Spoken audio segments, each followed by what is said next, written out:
Am I the only one that don't find that funny? Pretty Yeah, that video is much. hilarious. I'm offended. Kick out like pop pop pop pop. 지워진 감정.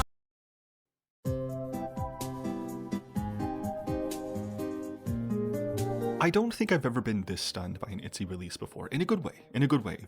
Tunnel Vision feels like an album designed with intent, exactly what I've been asking for, a new direction that pushes ITZY's identity forward instead of sort of recycling their older modes of confidence. The conceptual framework of this album is laid out immediately in the intro track Focus. It's only about a minute long, but it sets the tone very nicely, a grunge-tinged, distorted, and slightly sinister guitar palette with the lines, quote, focus, vision, new point, mind-sealed focus. There's no ambiguity here. The world outside gets tuned out, and ITZY locks in onto something with complete precision. Tunnel Vision, the song, as the title track, carries that goal forward with anthemic sentiments like, quote, eyes on the quest, I don't take vacation. It's a song about an assertion of purpose. But purpose to what end?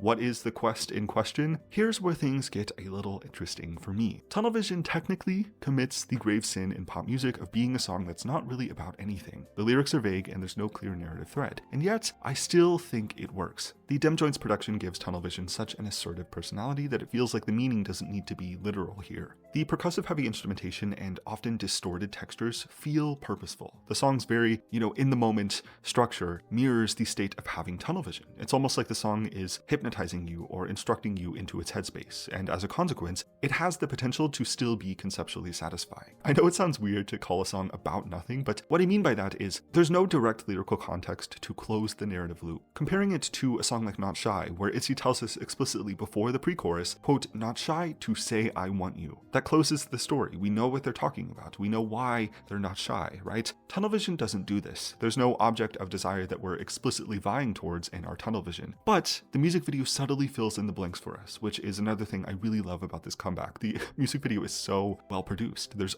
clearly a budget this time. Throughout the tunnel vision video, there are brief moments of interrupted text. Statements like, quote, no longer fearing the eyes of others. When I stand before endless flashes and the roar of tears, the light is so blinding it erases my vision. In that moment of sensory blockade, I face only myself. It's such a striking idea. The quote, tunnel vision here isn't really about ambition or competition, it's about identity. When you're in the spotlight long enough, you start to lose sight of who you are beneath it. We see editorial shots of Yeji playing the role of a quote, disgraced woman, someone who, despite somehow losing herself in the spotlight, she still knows exactly who she is and she behaves like it. So the act of having tunnel vision becomes about refocusing on the self. When they say, quote, I know what I want, it's not necessarily about material goals, it's about self-understanding. I know this about myself, right? And then there's the ant motif, which surprised me. Ants show up repeatedly and prominently throughout this music video, and were even in their last comeback in Girls Will Be Girls. If you pay close attention and pause the video at the right millisecond, the flashing text actually defines them as, quote, beings of connection and cooperation, eusocial insects. Eusocial is defined as an advanced level of social organization. This applies to ants and bees, right, who work collectively toward a shared purpose, largely focused on reproduction and self-preservation. Other fragmented phrases appear throughout the video. Some of the text is completely covered or blacked out. It is cryptic, but it begins to paint a picture with the developing topic of ITZY's identity. Ants are communal creatures, yet they function through collective focus, each ant committed to a singular, shared direction and purpose. It's a good metaphor for ITZY's sense of self-realized tunnel vision here. Ants do the same thing. They have tunnel vision to a shared purpose. In the chaos of fame, individuality can blur into the group identity, and the group itself becomes like ants built on cooperation and mutual purpose. How they possibly survive in a world where they're too small for most other animals to even notice them is of great importance and relevance to ITZY. They all focus on the ants with great tunnel vision, almost studying them, right?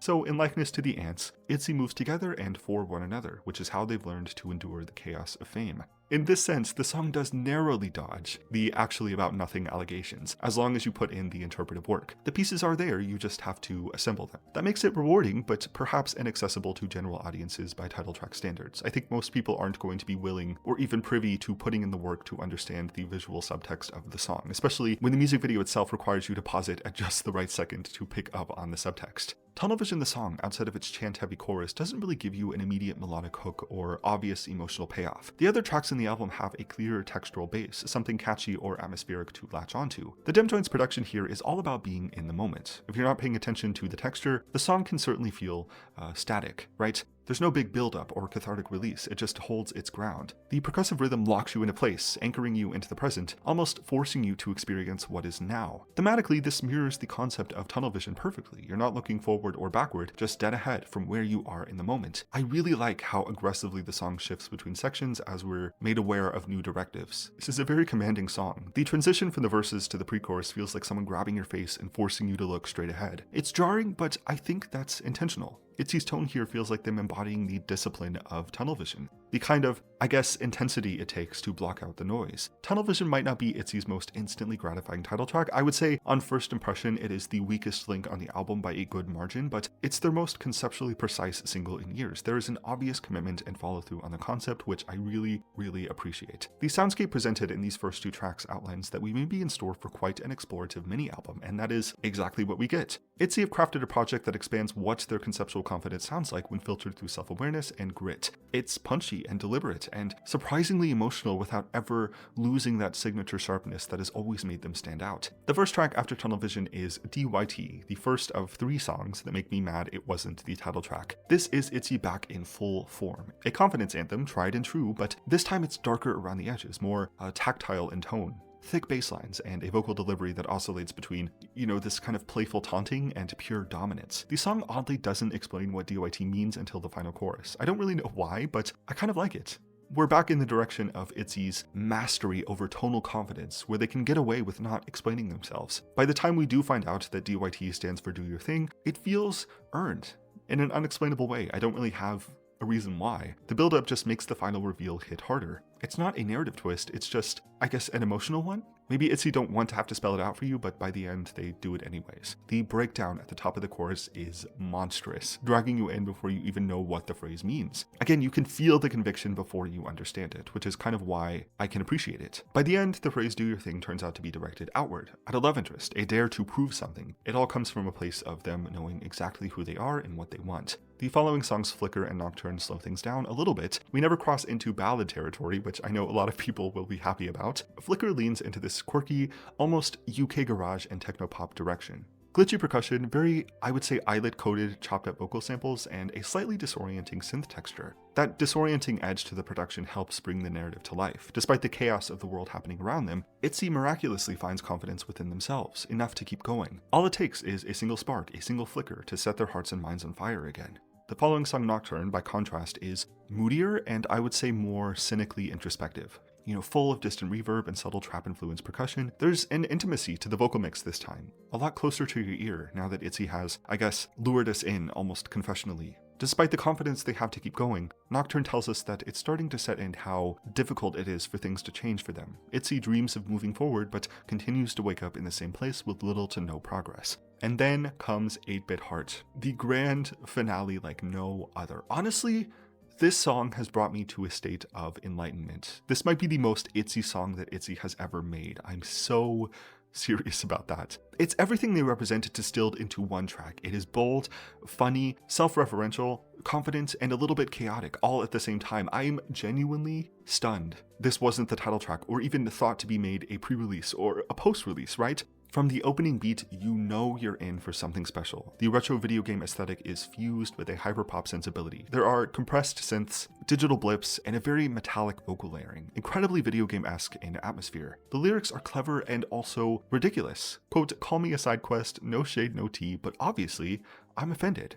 I started levitating in that moment. This is it. It's that perfect blend of humor and meta-awareness that only ITZY can pull off. The narrative works, too. It's playful but cohesive, a kind of cheeky commentary on feeling overlooked or misunderstood while still owning the situation. I'm obsessed with this song. In a crazy way. The energy, the sound design, the lyrics, all of it. I haven't felt this kind of joy and whimsy or this level of intrigue about a K-pop track in a while. It's the kind of song that makes you remember why you fell in love with the genre in the first place. It's ridiculous and catchy, but it means it. It commits completely to its own concept, and that conviction makes it great. On first listen, it is easily my favorite song in the album. Yeah, in a weird way, this whole album feels like a sudden renaissance for ITZY. Over the past few years, they've gone through uncertain periods, transitions in sound, fluctuating identity, but this album proves that there is still an abundance of potential left to tap into. 8-Bit Heart especially feels like such a declaratory statement. ITZY knows who they are. They mean it when they say that in the title track. It closes the loop that began with Focus. process, from finding direction to, I guess, getting lost in fame to ultimately rediscovering selfhood.